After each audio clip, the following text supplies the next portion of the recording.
Hi. I was having some technical difficulties. Thank you for coming. I'm sorry I'm a few minutes late, but my internet was acting a little wonky. But I'm here now. I'm ready to go, and I hope you are too. Thank you for joining me on Friendship Fridays, and with your favorite bestie, Giovanni G, to help you prepare for being a caregiver.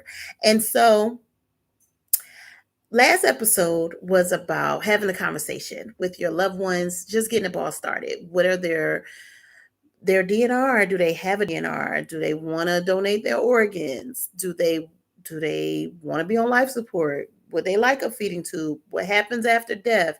Where's everything? Just to start the initial conversation. And so today episode will be about getting your paperwork in order, right? And that's what it's about, getting your paperwork in order so you know exactly where it is so you won't be operating in crisis mode. Okay? We definitely don't want to be operating in crisis mode. And so I believe that practicing and being knowledgeable will allow you not to operate within that crisis mode. I've done all the heavy lifting. I have been operating in crisis mode for literally almost a year's time. On September 14th, it will be a year of operating in crisis mode. So I'm here to help you get through that part. And so let's go ahead and get into this paperwork. It's all about having the right documents and knowing every where they are before things go left, because you don't want to have these documents like me. I had to gain the documents in real time because I did not have them. Me and my mother didn't have the conversation per se, not a preparing conversation.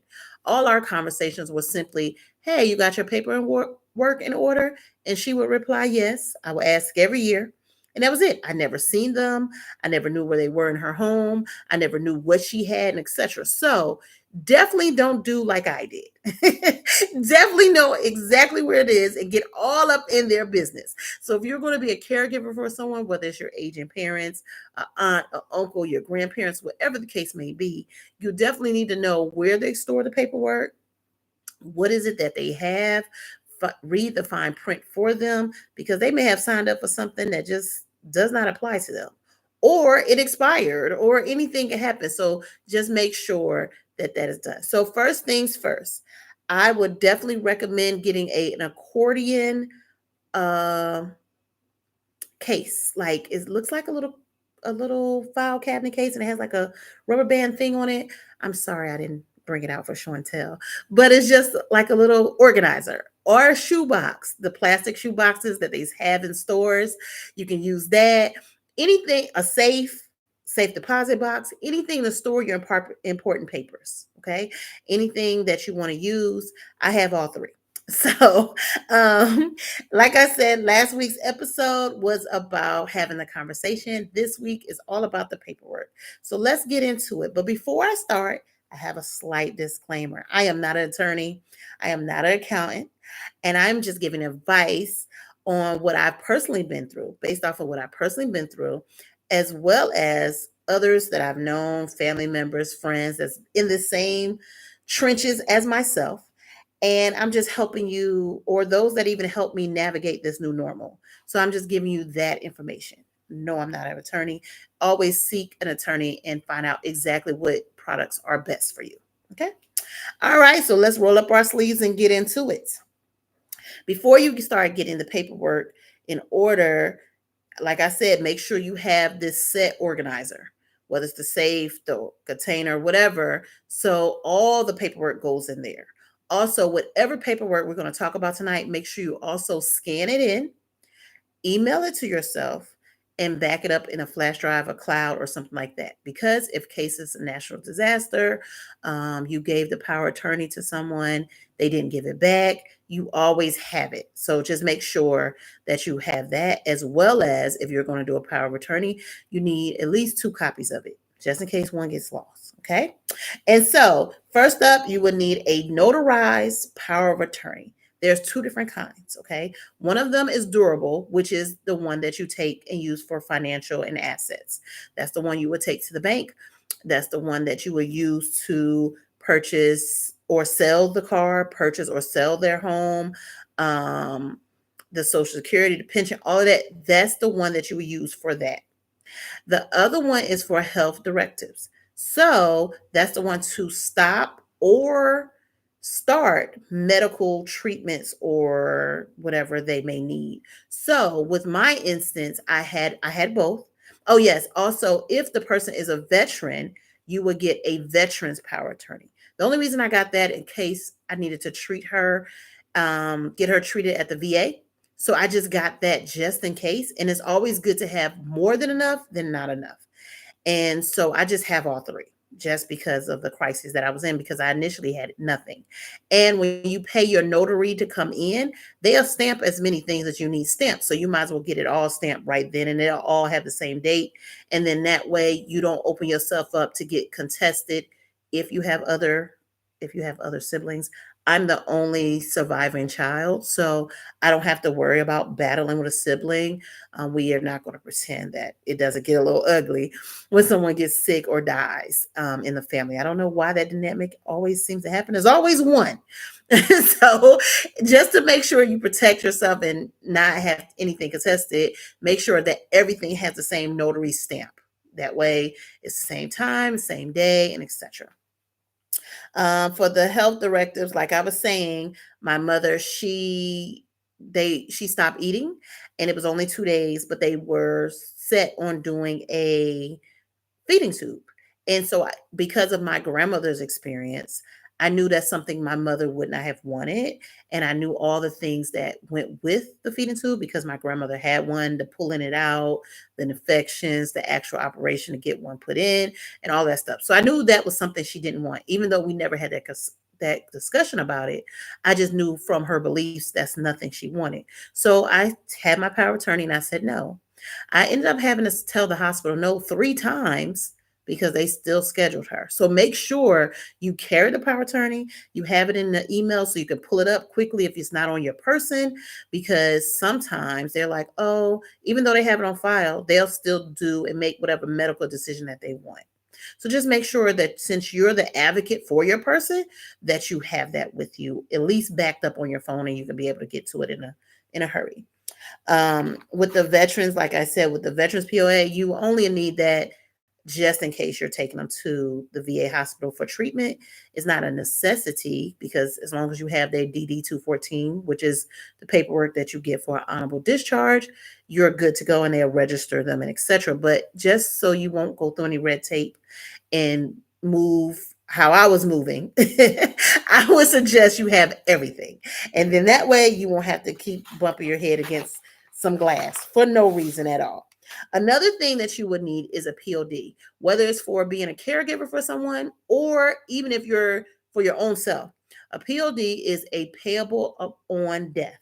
Okay, so you're going to put that on your bank accounts, who the beneficiary is and who you're paying it out to. Because when you pass away, in an event that you pass away or the person that you're caring for passes away, that power of attorney that you have dies with them.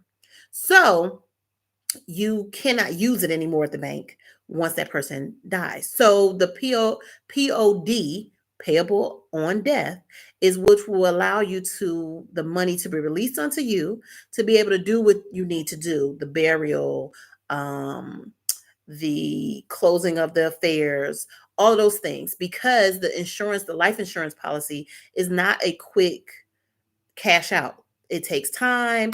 The death certificate has to be issued. It's a whole process. So it's not an immediate thing. And that's why sometimes in the African American community, we're doing fish fries and all this other stuff because the money doesn't come as readily as you thought it would come because, hey, I have insurance. They got to cut me a check. That process is not like that. It can take up to 6 weeks, 6 to 8 weeks. It just depends. And if all your paperwork is not updated, it's more time. So that's our next segue. Make sure that your insurances and everything was updated. So if you moved, if you had a name change because you were married, you're divorced, you changed your gender, whatever the case may be, all of that needs to be updated. Your beneficiary information needs to be updated because the life insurances are not going to come look for you. They don't really want to pay that out. So they're not going to search for you like, oh, hey, we have your money. No, so you have to make sure everything is updated, the name, the address, and etc. As well as if you got a divorce, and your beneficiary was your husband, of course you want to update and take your ex-husband off. Okay. Or your deceased child. Like I said, I'm the surviving child of my parents, and so a lot of paperwork my brother's name was on, but he passed away a couple years ago. So all of that had to be updated. But if it's not updated, all is not lost. The heirs of that person will get the money. Okay. So, with my grandmother's instance, just an example, it was seven surviving kids, but she had eight. The eighth child had a child. And so, when she passed away, that child, which is my cousin, ended up getting my aunt's portion. So, that would happen if everything is not updated. And of course, that was a little conflict among the siblings because it was like, why would a niece get the money? I told you, it gets a little ugly when people die and get sick. I don't know why it gets a little ugly, but it gets a little ugly. So, just to make sure that in the afterlife or during a sickness or crisis, everything is smooth, just update the information. It's easier to do that than try to have everyone around fighting over money. It just makes no sense.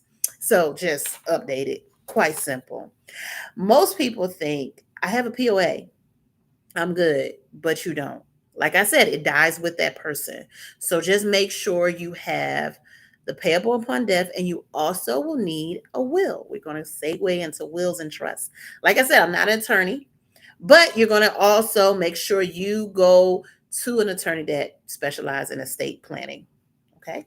So you're going to have a will, and a will is just simply going to divvy up the assets, what your desires were, who you wanted to have what, and etc.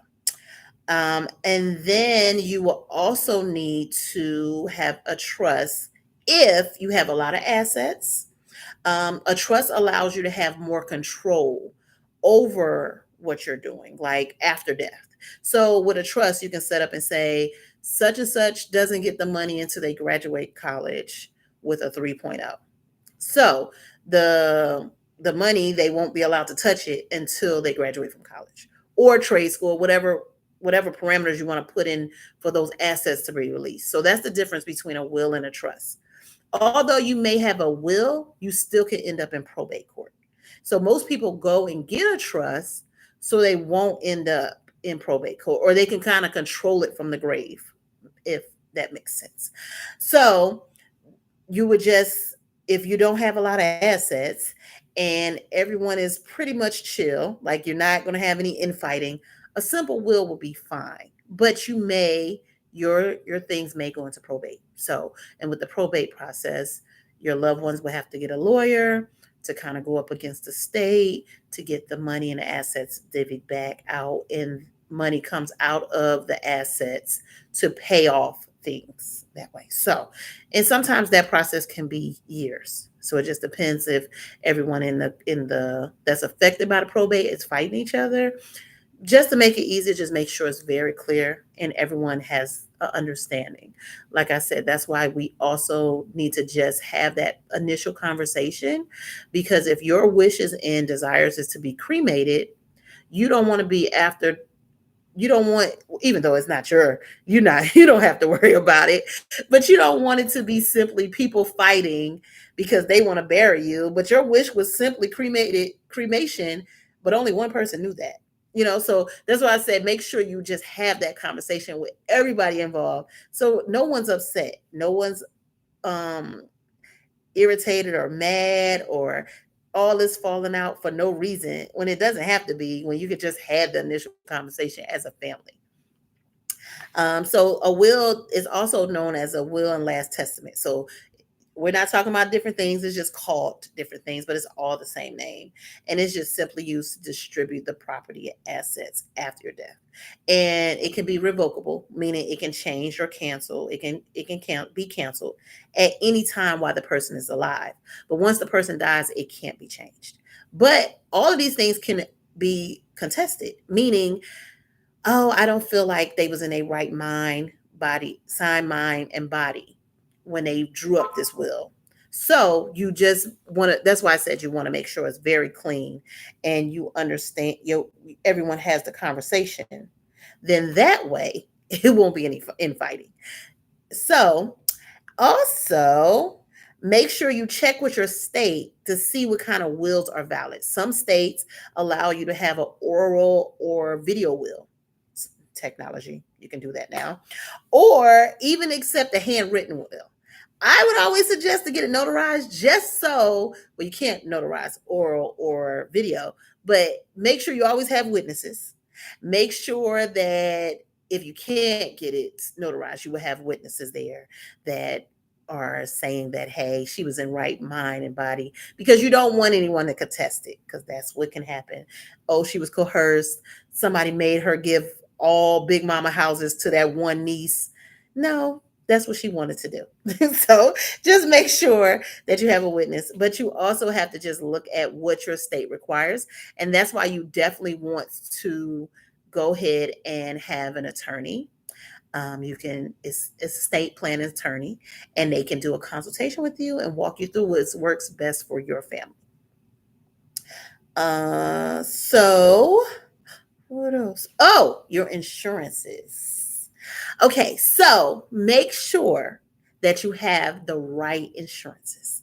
So with my mother's situation, when you turn 65, you get Medicare. Okay, it's not free. They have to pay for it. It comes out the pension automatically. And so you have different parts. And if you opt out of those parts, you get penalized once you get those parts back. So, Part D is for prescriptions. And when you're in a hospital, it's a crisis, an emergency, A and B will cover those prescriptions. Okay. But once you get discharged, all of those drugs are out of pocket. At the time, I had no idea that she didn't have that part. She opted out because she says she didn't take medication. Okay, fine. But then the federal government says, well, 3 years ago, when you turned 65, you should have bought Part D despite of. So now you have to pay a penalty for the rest of your life on top of buying the Part D. So for the rest of her life, she has to pay a penalty because she didn't have it when you first signed up. It's called the opt out penalty. And she has to pay the fees for the actual insurance. So I signed her up for Humana to cover her medications, but she also has a fee that comes out every month on her pension for the rest of her life because she didn't sign up initially. So, if it's for your older parents or your grandparents, your aunt, your uncle, whoever it is that you're caregiving for, and y'all having the initial conversation, make sure that they signed up for all parts, because that right there is like, wait, what? No, no, no. So when you get discharged from the hospital, the drugs, you got to pay out of pocket. So that's when I found out that there was no insurance for drugs, because when we got discharged, I'm like, well, where's the medication? And he was like, well, here go all the scripts. I'm like, oh, okay. So I just took the scripts to CVS thinking they just sent them over. No problem. I got to CVS and it was a nice $500 bill. Wait, no, we have insurance. So I pulled out her cards and it was like, yeah, she doesn't have Part D. Wait, what? No, no, she got to have Part D because she got insurance. Like, it's coming out of her pension. No, right here, the letter will be on the card. Wait, what? What happened? So the $500 I had to pay out of pocket for her to get the initial medication, and that's all the medication she needed. She has to take every day, seizure medication, and etc. So it's just like, wait, what? But they don't tell you that in the hospital, nor do they give you anything in the hospital to discharge with. So I had no medication to even like hold me off till I can get the drug, Humana, the prescription plan. I had no time to buy. So I had no choice but to pay the money. So just make sure you read all the fine print. Make sure that your parents or loved one didn't opt out of anything, so you won't have that penalty because they opted out. Um, if she would have had longer time, it would have been a higher penalty. But because it was only 3 years, the the equivalent of it was like $35, $40. But to know that you got to pay that for the rest of your life, it didn't have to be that when you could have just opted in the beginning. So just make sure you read all the fine print for your loved one. Make sure that everything is updated for them, the companies, which actual insurance company it is. Like I said, I'm almost a year into this. I just found out what the life insurance company was. Didn't have any clue at all. The only reason I found out is because of an automatic draft that was coming out every month. And I so happened to click on it, was like, what is this? And then I looked up the code in Google University. Thank you, Google. And I found out then that's the company name. So then I was able to call the company and update the address. So in case something happens, I know the company and everything is updated, as well as turn into the power attorney to them. So that way they can talk to me and give me information, because that also helps you with the power attorney. When you have to call different companies, the having the power attorney allows them to be able to talk to you on their behalf, because you are doing business on their behalf. So that's what the durable helps you with. The health one is only for the hospital. The durable one allows you to be able to talk to creditors, different things you have to do when it comes to the finances and the assets. So they won't talk to you outside of that. Even if you have their social, even if you tell them their situation, they're like, I'm so sorry, you have to get the person to be able to talk to us. And at the time, she couldn't speak at first. When her stroke first happened, she couldn't really speak. So that's what made me jump and get everything I needed to get, because I didn't know the debt or the things that was going on behind the scenes. So yes, Chantel said, thank you, Chantel, for coming. People should also have the advanced directives. Yes. So with my case, it was a part of my power attorney, but the advanced directive, mine was a two-part. So I paid for that to get done that way. But that tells you what the wishes is about the organs, what the do you want to be cremated? Do you want a DNR? Do you want life support? All of that. Yes, the advanced directive. Thank you, Chantel, because mine was automatically built into my power of attorney, but you can get that separate. Those can be separate. I just got it built into mine because then that's easier, because it's all right there on one piece of paper. Because I have so many pieces of paper that I have to use for my mother. So I try to make it as simple as possible. So, and like I said, when you're creating these power of attorneys, make sure you have the wording over than what you need. So with my durable power attorney, I made sure that the wording was my original, a copy is just as good as the original. Okay. That is because in case it gets lost or something happens, I never give my original to anyone. When I had to sell her car, I did not give the original to the dealership. I gave them the original for them to make a copy, and I needed it back. I could not give them the original one just in case it got lost, because I still need to conduct business for my mother.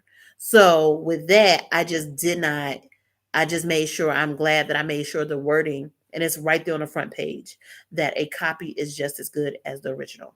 You can just add that in. That can get added in. What else do we need? What else do we need? I think that's about it. We have your coverage. We talked about your insurance. We talked about updating all beneficiaries. Anything you need to do, make sure everything is updated. We talked about a container, the safe, an accordion file holder, anything to store all your paperwork in, and you know exactly where it's at. Like we talked about scanning it in, emailing yourself, and backing it up on a cloud just in case. We talked about all of that. You have to think if it goes left. So, in this part of the planning process, you're thinking about what you would need if it went left. And we're going over what we may need. Um, Yes, and so thank you, Chantel. That's why I said make sure you do a safe, or earlier I said do a safe or a safe deposit box in case there's a fire, in case there's a flood, natural disaster. And that's another reason why you're going to back it up electronically.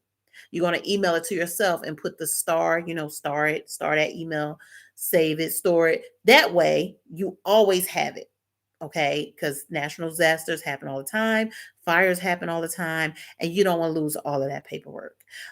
Also, as a caregiver for someone, make sure you photocopy their ID in case their ID gets lost. You want to have that. Photocopy their social security card just in case that gets lost. Um, their DD214 if they are a vet.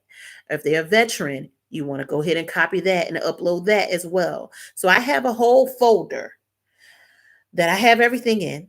I have copies in a safe, and I also have copies backed up electronically. That way, in case something happens, I have all of it.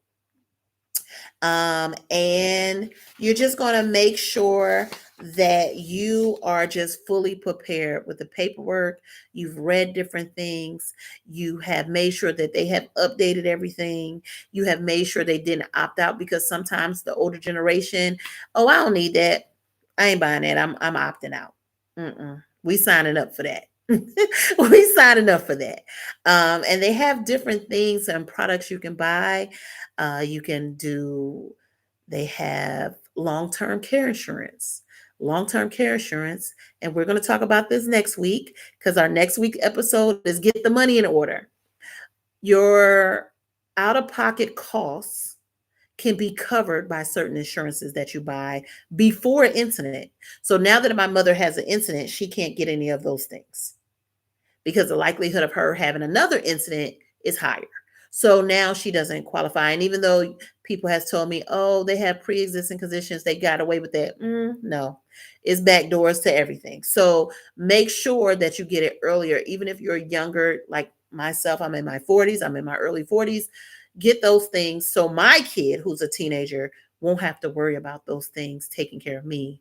Just pay that particular insurance, but make sure you read the fine print, because sometimes they'll sell you something that you do not need, or that you have something in it that you want to have. So like with Part D, her opting out was also home health. So out of pocket costs for me would be a home health. That's crazy, I know. I just got around that a little bit. But when it comes to insurance, which is episode 5, we're going to talk about insurances. Um, when you go to insurances, the they won't pay for both. So they won't pay for the service of a therapist coming in and whole health. So you got to choose. So would you rather have somebody in the house helping you, or would you rather have the therapist working with them to talk and walk and do the necessities of life? So you have to make a choice. So you're just going to make sure you read everything for them. Read everything, add insurances that they may need. Make sure you go to the bank and do the payable upon death for yourself and whoever you'll be a caregiver for. Update all beneficiaries. If you got a divorce from that person, the person passed away, take them off your paperwork. Take them off your paperwork. I would hate for you to get a divorce and your ex-husband get everything you had, or your ex-wife get everything you had, and they ain't even fair. Also, when you're picking your beneficiaries, make sure the person that is picked is fair, because you never want anybody that's not fair and going to divvy up the assets properly or go by your wish. Okay. So I just want to thank you for tonight.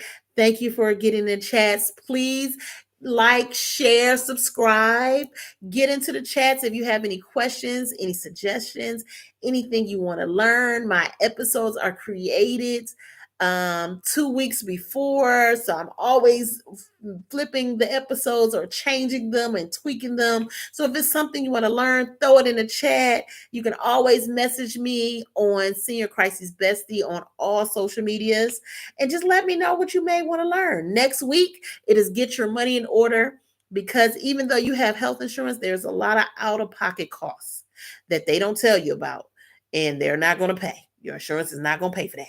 So we're going to talk about getting the money in order, because right now there's a lot of the baby boomers are getting older, and it's going to be a wave of assisted living and nursing homes. And if you look around, they're building, I know here in Atlanta, they building them everywhere. So, and they're really plush, but they're very expensive. So we're going to talk about that next week. Next week on Friday at 9 p.m. Get your money in order. We're definitely going to get into that, and have the conversation with your family. and get your paperwork in order. It is imperative, even for yourself. Even if you're not a caregiver right now, get the paperwork in order for yourself, for your children, or your husband, or your spouse, or whatever.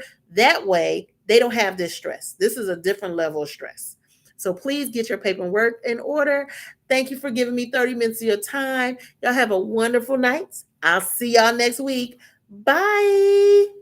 Thank you, Kentrell, for coming. If you have any questions, put in the chat. I want y'all to have an amazing night and get y'all paperwork in order. Good night from your favorite bestie, and I'll see y'all next week.